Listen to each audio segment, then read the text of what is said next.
Today I'm going to show you a really great technique. It's called the super quick and easy Minky binding, and I'm going to show you a tool that we can use. You can use it for anything, whether it be Minky or regular cotton, but a lot of people are afraid of Minky. I'm going to show you how not to be afraid of it.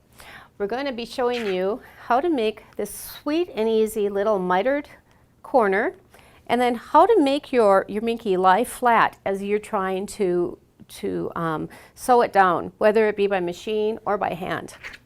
So I'll lay this aside. This is the tool that we'll be using. It's called the Quick and Easy Mitered Binding Tool.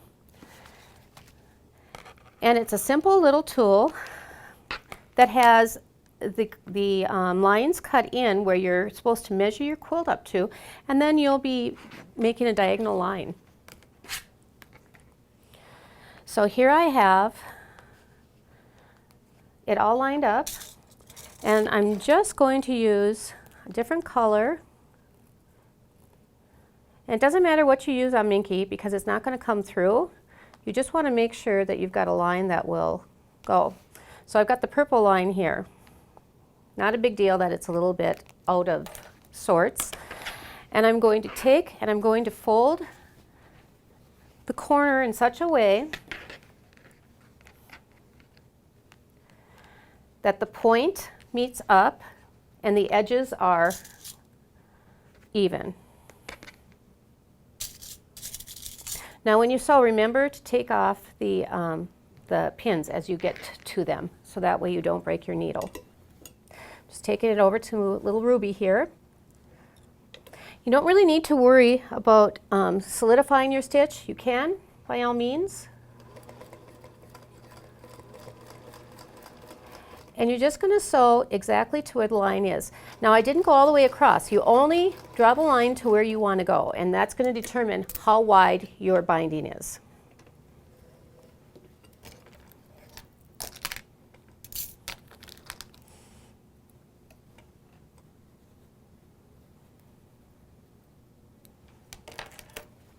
I'm going to bring it back here, and you can use a ruler if you want. If I'm using my mitered binding tool, I usually will just set that down, and I'll sort of eye my 1/4 inch. And if you see a lot of this little Minky shedding, a great way to avoid that is once you've cut your Minky, throw your Minky into a dryer for maybe 5 minutes, and you can put it on a low cycle, it doesn't matter. What we're trying to do is we're trying to get all of the shedding, because it will shed quite a bit, you can see. We want that in the dryer, we don't want that on your working surface. Now you could take a pencil or a scissors or whatever it is that you like, and we're going to make that mitered border come out. And the next step we're going to do is we're going to use Steam a Seam 2. Steam a Seam 2 is a really great tool. It is, the reason it's called Steam a Seam 2 is it's sticky on both sides.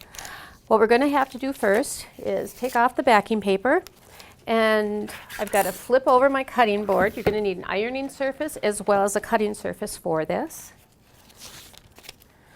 And I'm just going to iron this down in place. Now, Steam a Seam 2 is exactly that. It likes steam. If you are able to use steam with your iron, that's the best bet, because it will have it stay for probably eternity.